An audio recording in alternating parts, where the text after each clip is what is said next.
to Affirming Truths. I'm your friend and host, Carla Arges. This show is a safe place to share our struggles, grow in faith, and root our identity in Christ. My hope is that you will leave each episode feeling encouraged in your journey. Subscribe so you don't miss an episode, and it would mean the world to me if you would leave a review. I am so glad you're here. Let's get started. Hey friends, welcome to this bonus episode of Affirming Truths. I am your friend, Carla Arges. I am so glad that you're here. Before we jump into this episode, I just want to remind you that Renewing Hope, a course specifically designed to help you in your struggle, in your trauma, with your mental illness, to find freedom and live an abundant life, is available to you. Go to carlaarges.com to learn more about the course and really prayerfully consider what place it might have in your life, in your current season, with your current struggle. Okay, I want to talk to you about something I've been experimenting with in my own life. So I am definitely someone who believes words matter. If you are a client of mine, you know that how you speak about yourself, how you describe your circumstance, I am all over the words that you use because they are important. The words that we use actually drive behavior. And sometimes we think it's the opposite way around, but this is where we get the idea of a self-fulfilling prophecy. Because we say something, our brain acts as if it's true. And then our attitudes, our behaviors, our responses fall in line with the truth that your brain believes based on the words that you've used. Do you hear me now? Words matter. They matter so much that God tells us to guard our tongue. And it's not just in the words that we use against others. I want to encourage you that we have to guard our tongue against the words we use ourselves. And these are not just in the obvious ways. Obviously, if we say, I'm unlovable, I'm too broken, I'm not enough, these are things that I've really struggled with in my core beliefs and in my thought patterns. When we say those things, yes, it's obvious to know words matter, and we need to transform the way that we're speaking, the way that we're believing. And core beliefs, renewing your mind, all of that is part of Renewing Hope. So you can go check that out. But there's another thing, in another way in which our words matter. And that is when we go about creating the habits that serve us. So, as you know, I've talked about it on other shows. I have these 4 pillars of thriving, that if you have trauma, if you have mental illness, that these are 4 pillars that help you thrive. They're like the 4 beams that keep the house up. It's renewing your mind, which means getting into the word regularly. It's moving your body. It is fueling your body for mood regulation, and it is making sure you get enough rest, not just nighttime sleep, but that you have rhythms of rest throughout your day. These are my 4 pillars of thriving. There's a whole section on it in Renewing Hope. And what I often find when I work with one-on-one clients is that there'll be some particular habit that they've either tried to implement in the past and failed, or have already decided it's hard and have never actually tried to implement it. And I hear their language.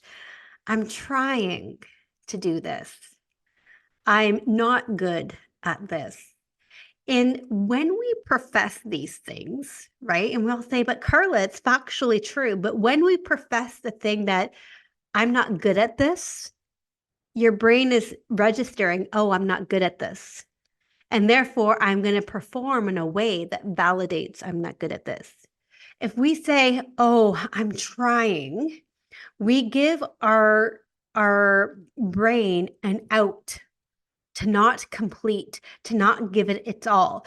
That when we say we're trying to do something, it often comes with less than 100% effort because we're setting up our brain with this window of error and an excuse to get back out of it. And I'm going to share with you personally 2 areas in my life where I have had to look at my habits, look at my pillars for thriving, reassess what's serving me or not, and try to implement something new. See what I just did there? I said try. No, implement something new. There is no trying. As Yoda would say, there's do or do not. There is no try. And I have had to fundamentally change my language. Now, one of the habits that I am breaking is drinking. And I've been very open with you guys before. I have episodes on my struggle with alcohol. And when I say struggle with alcohol, I don't mean drunkenness, but I mean the struggle of having it as my crutch. I need a glass of wine to take the edge off. I need the glass of wine at the end of the hard day.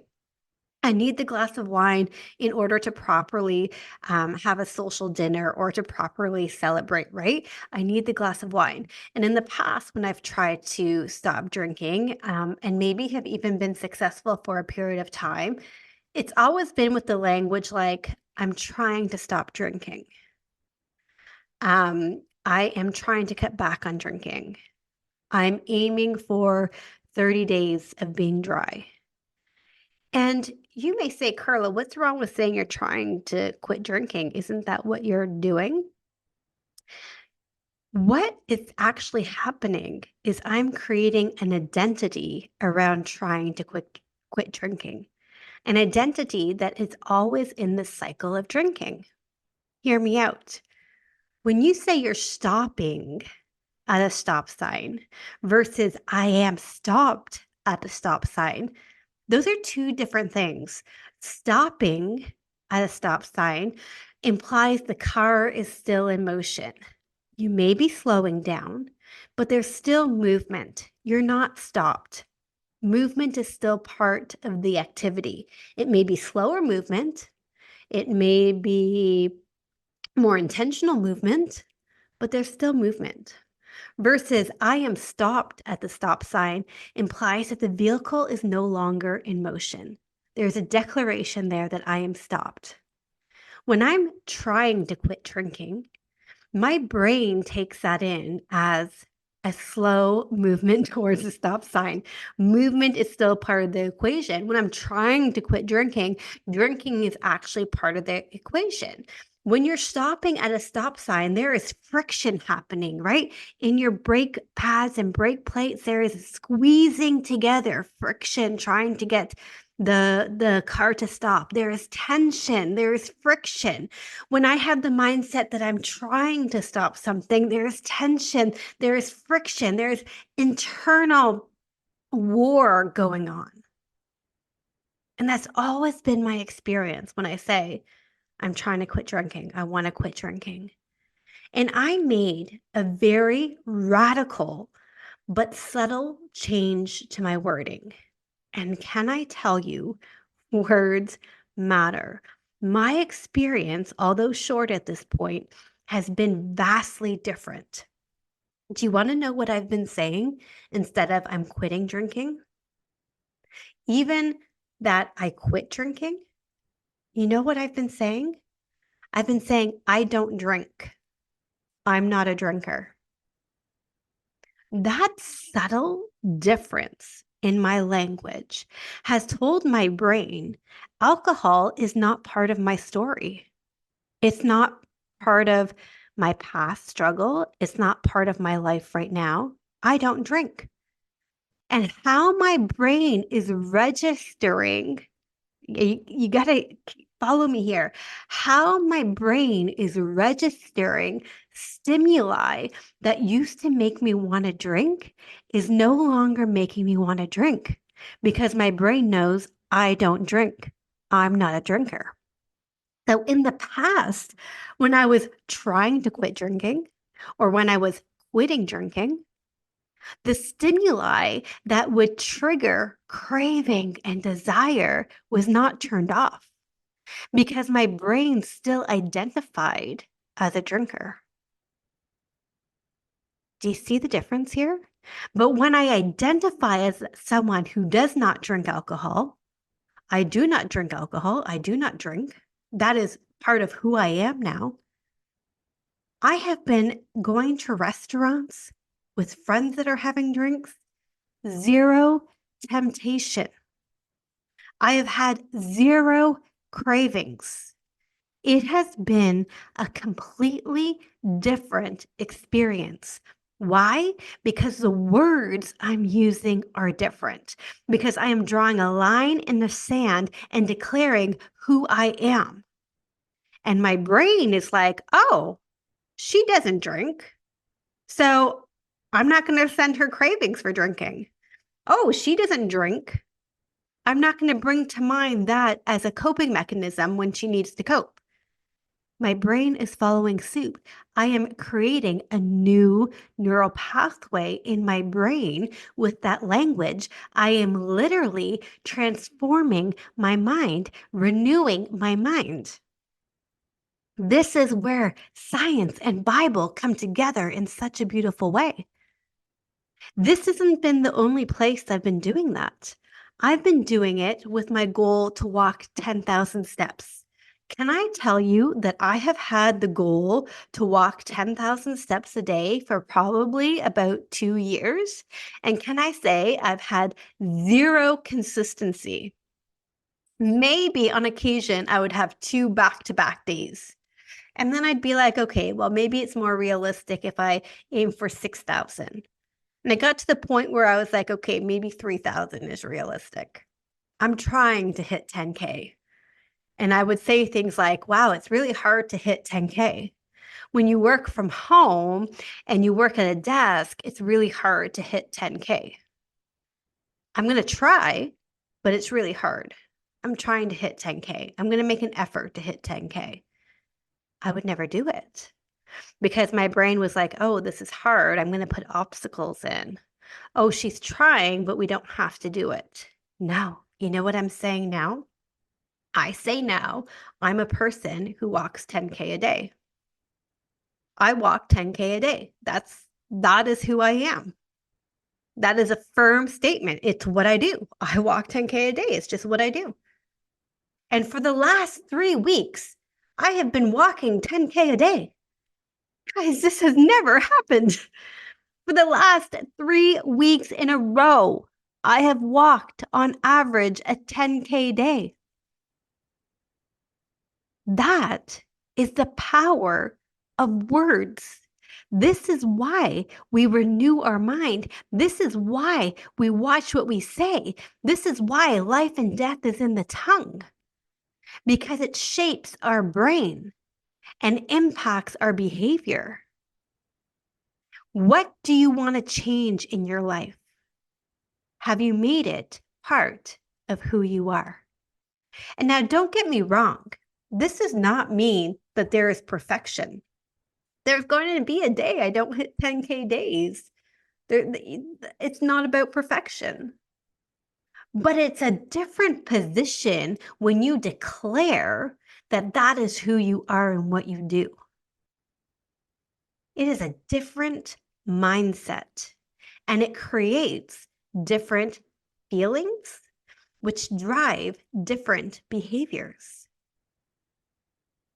Are you following along? What do you want to change in your life? Audit the words you've been using. Have you been saying, I want to get over this trauma. I want to heal from this trauma.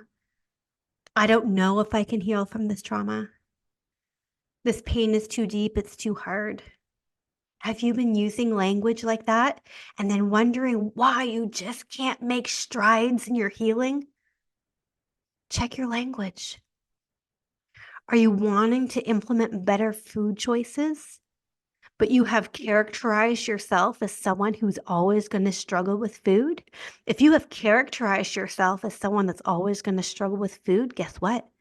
You are always going to struggle with food. How can you change your language? How can you declare yourself to be a victor over that? How can you change your language? This is something that is so important in my coaching with my one-on-one clients. And it's something that I coach myself regularly in too. And it's something I realized that if I wanted to change some habits in my life to serve me better for this season, then I had to change my language.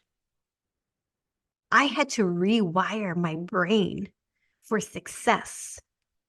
So many of us have our brains wired for failure, and then we wonder why we fail. What are your words? How have you conditioned your brain? The power of life and death are in your tongue. Are you keeping yourself in prison through your language? Are you making your struggle harder because of your language? Are you delaying your healing because of your language? Words matter. Do an audit. How are you speaking? This is so fundamental, guys. I cannot stress it enough. You have to get curious about the language you use. You have to be a detective about the language you use. And you have to change the language if you want to change the outcome. Right? Guys, if you have any questions, if you're thinking, I think I'm saying everything right, but I'm not sure, come over to Instagram, carla.arges, send me a DM and say, these are the things I say. I think they sound okay. Can you audit them for me? Can you help me see them through a different perspective? I would love to do that with you. Hop over to DM. Let's have a chat. Let me help you. Don't stay stuck just because you don't want to ask for help.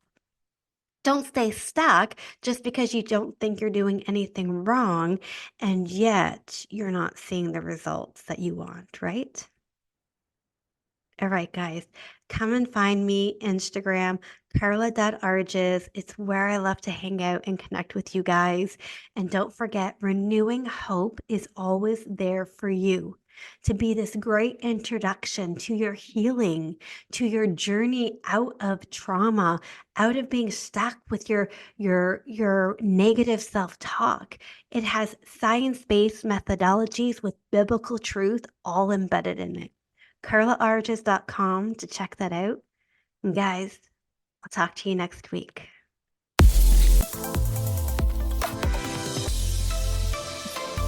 Thanks for joining me today.